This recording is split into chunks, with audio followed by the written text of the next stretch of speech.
भाजपा को अपने सबसे बड़े मुद्दे यानी कि राम मंदिर को लेकर भी वोट नहीं मिले। ये हम नहीं कह रहे हैं, ये जो जनादेश आया है उसके बाद इसका आकलन लगा रहा है।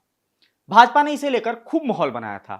चुनावी भाषणों में राम मंदिर का जिक्र कर कर भाजपा ने इसका सियासी लाभ लेने की खूब कोशिश की, लेकिन उत्तर प्रदेश में भगवा पार्टी की हालत ऐसी है कि लगता है जैसे ये मुद्दा बैकफायर कर गया है।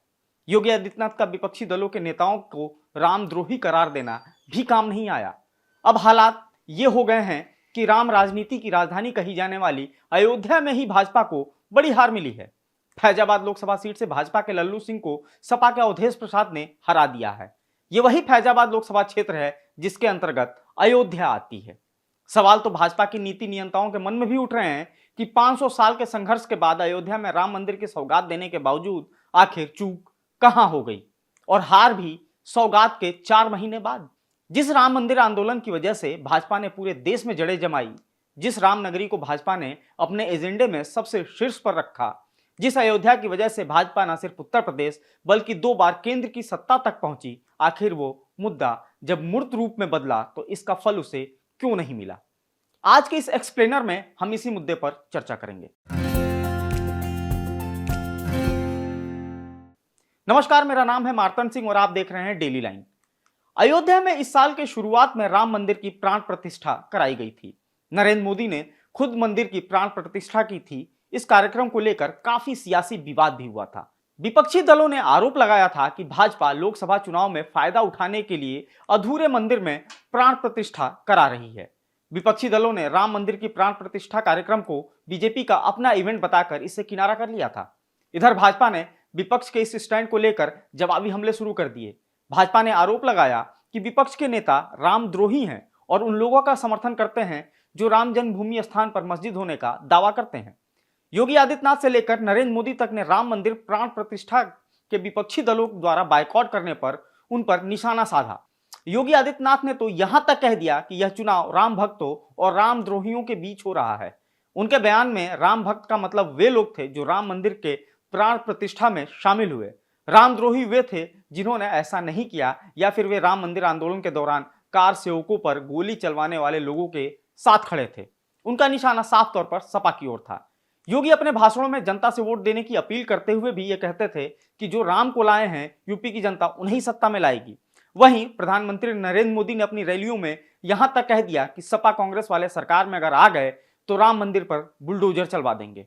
पार्टी ने राम मंदिर का मुद्दा भुनाने की हर वो कोशिश की जो की जा सकती थी। जनवरी 2024 में प्राण प्रतिष्ठा के बाद से लगातार भाजपा शासित राज्यों के मंत्री और मुख्यमंत्री राम मंदिर का दौरा करते रहे ताकि एक मुद्दे के रूप में राम मंदिर का मामला चुनाव तक गर्म रहे। हालांकि अब नतीजों को देखकर लगता है कि अयोध्या के लोगों को ही भाजपा की यह नीति रास नहीं आई। एक तो राम मंदिर मुद्दे की प्रयोगशाला कहे जाने वाले उत्तर प्रदेश में भाजपा की सीटें धड़ाम हो गई। ऊपर से उत्तर प्रदेश की उसी अयोध्या में भाजपा के प्रत्याशी को हार का सामना करना पड़ा जहां राम मंदिर स्थित है। अयोध्या में एयरपोर्ट से लेकर तमाम तरह के विकास के योगी सरकार के दावे भी धरे के धरे रह गए और प्रदेश की इस सबसे हॉट सीट पर सपा ने बाजी मार ली। अब इस पर भी बात कर लेते हैं कि आखिर राम मंदिर की लहर बीजेपी के लिए काम क्यों नहीं आई। सबसे पहले बात राम मंदिर आंदोलन के केंद्र है अयोध्या विधानसभा क्षेत्र की ही कर लेते हैं।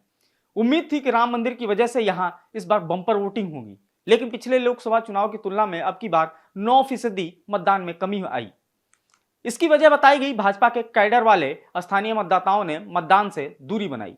इसके पीछे शासन सत्ता से नाराजगी रही। यहां बीते 2 वर्षों से चल रहे सड़कों के चौड़ीकरण और अन्य विकास कार्यों की वजह से जनता का व्यक्तिगत नुकसान हुआ है। तोड़फोड़ में किसी की दुकान चली गई तो किसी का मकान। दस्तावेजों की कमी की वजह से बड़ी संख्या में नागरिकों को पर्याप्त मुआवजा भी नहीं मिला। बताते हैं कि उनकी अधिकारियों द्वारा सुनी भी नहीं गई। यह नाराजगी कम मतदान प्रतिशत के रूप में सामने आई और भाजपा को नुकसान पहुंचा गई। इसके उलट विधानसभा क्षेत्र में इंडिया गठबंधन के प्रत्याशी के पक्ष में सपा और कांग्रेस के कैडर वोट के अलावा दलितों और मुसलमानों का वोट एक तरफा सपा प्रत्याशी को गया। यही जीत का आधार भी बना। चर्चा तो यह भी है कि इंडिया शाइनिंग वाले दौर की तरह हवाई अड्डे जैसी सुविधाएं, शहर का नाम राष्ट्रीय स्तर पर चमकाने के लिए वो तो काम इन्होंने ठीक किया, लेकिन इसका फायदा स्थानीय जनता को कम ही हुआ। बाहरी और पैसे वाले पर्यटक इस सुविधा का लाभ जरूर उठा पा रहे हैं, लेकिन स्थानीय जनता इनके लाभ से दूर है। अयोध्यावासी बेहतर स्वास्थ्य और शिक्षा व्यवस्थाओं के लिए अभी भी जूझ रहे हैं। यहाँ मेडिकल कॉलेज तो हैं, लेकिन डॉक्टरों और संसाधनों का बहुत अभाव है। इलाज के लिए भटकने वाले आम मतदाता ने चमक दमक वाली बड़ी बातों से अपनी दूरी बना ली। एक बात और भी है कि इस बार के चुनाव में प्रदेश व्यापी अन्य मुद्दों पर लोगों ने ज्यादा गौर किया।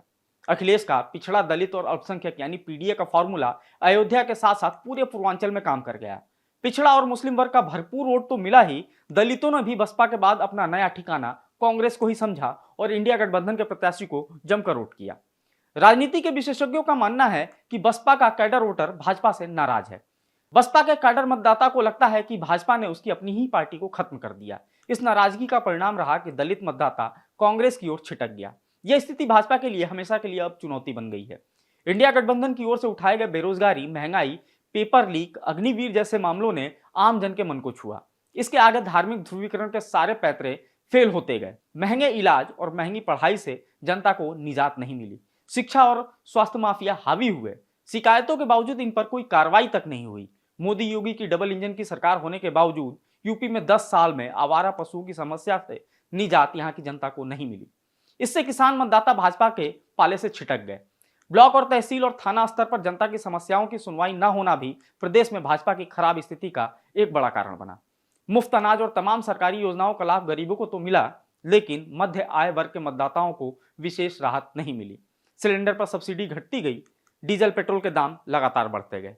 भाजपा यह संदेश देने की लगातार कोशिश करती रही कि वह गरीबी हटाना चाहती है, रोजगार देना चाहती है, लेकिन बीते 10 वर्षों में महंगाई जस की तस बनी रही। इससे मध्य आय वर्ग का वोटर भाजपा से दूर होने लगा। और इसके अलावा तमाम अन्य वजहें भी रही, जिसकी वजह से उत्तर प्रदेश, जिसको कि रास्ता कहा जाता है दिल्ली की सत्ता का, वहां से भाजपा रास्ता भटक गई और केंद्र की सत्ता में जरूर गठबंधन के साथ वो आंकड़े को पार करते हुए दिख रही है, लेकिन वो मजबूत स्थिति जिसकी भाजपा को तलाश थी वो भाजपा को नहीं मिल पाई।